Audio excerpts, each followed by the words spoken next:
Cabinet तो भले पास किए हैं, तो मुझे लेकिन पूरा विश्वास है कि इन लोगों के जो लोग हैं वो हजारों साल से हमारा अधिकार को हनन कर रहा है, तो कैसे पूरा कर सकता है? तो फिर से वो वही करेंगे, जो 10% होगा उसको 20% करेंगे, जो 5% होगा उसको 15% कर देंगे। अरे क्या चाहिए आपको? 9 लाख का टेंडर मिल जाता उसी में खुश हो जाते हैं। अरे 3 लाख करोड़ का टेंडर है बिहार पटना में, सरकार बनाइए।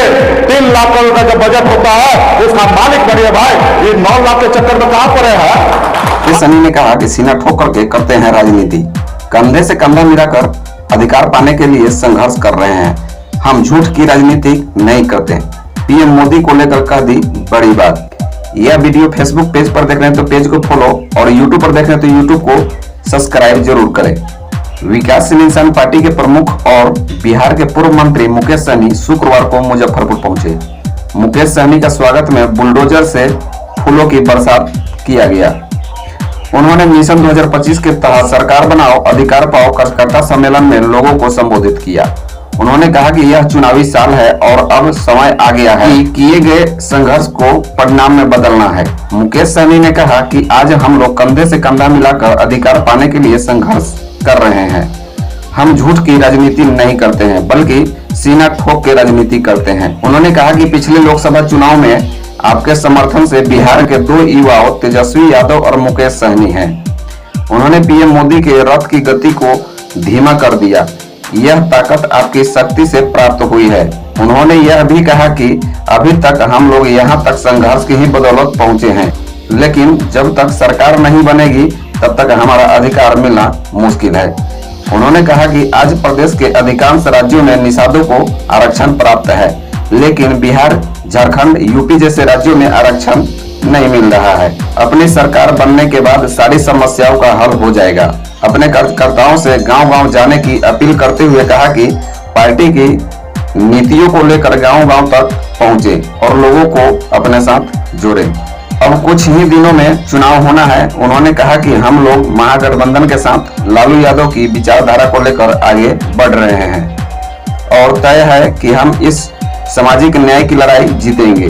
पूर्व मंत्री मुकेश सहनी ने कहा कि हक मांगने से मिलता नहीं है बल्कि उसे छीनना पड़ता है। साथ ही उन्होंने यह भी कहा कि पिछले कई सालों से हम लोग निषाद आरक्षण की लड़ाई लड़ रहे हैं। अगर हमारे पूर्वज पहले संघर्ष करते तो आज हमें आरक्षण मिल गया होता।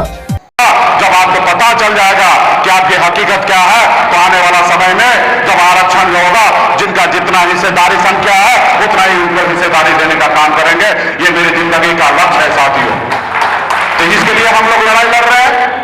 तो इसलिए साथियों 1% भी कहीं गुमराह नहीं होना, नहीं भटकना है। जो भी पार्टी में पुराने साथी थे मैं उनसे आज भी हाथ जोड़ के आग्रह करता हूं कि मजबूती से अपना घर बन चुका है, आपका भी खून पसीना इसमें लगा है, आप भी आइए और स्वागत करता हूं और मजबूती से अपने आने वाला पीढ़ी के लिए लड़ाई लड़िए साथियों, लड़ाई लड़िए। अरे क्या चाहिए आपको? 9 लाख का टेंडर मिल जाता उसी में खुश हो जाते हैं। अरे 3 लाख करोड़ का टेंडर है बिहार पटना में, सरकार बनाइए। 3 लाख करोड़ का जो बजट होता है उसका मालिक बनिए भाई। ये 9 लाख के चक्कर में कहां पड़े हैं? आप 10% कमाइएगा 90,000 होगा।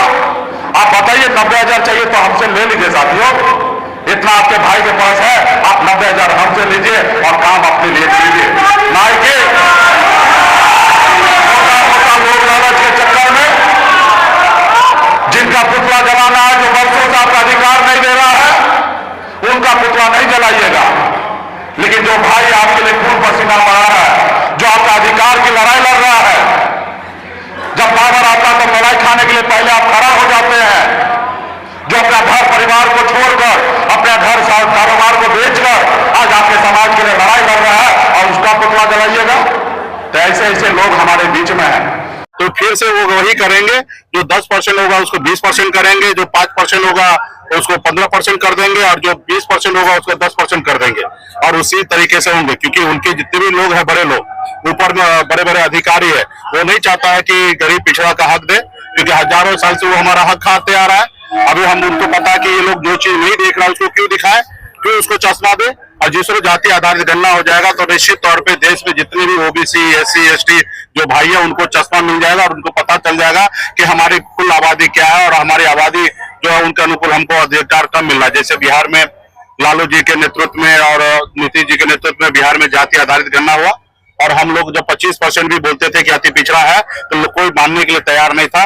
लेकिन वही आरक्षण गिनती होने के बाद 37% पता चला, और जब 37% पता चला तो हम लोगों ने मांग किया, और जब मांग किया तो नीतीश कुमार जी 18% से आरक्षण बढ़ा के 25% किया गया। और जब 25% किया गया तो वही भाजपा के लोगों ने कोर्ट में जाकर रोकने का काम किया, और जिसके कारण आज खास करके दलित, पिछड़ा सभी लोगों का आरक्षण जो है, अधिकार जो है अति पिछड़ा भाई का नहीं मिल रहा।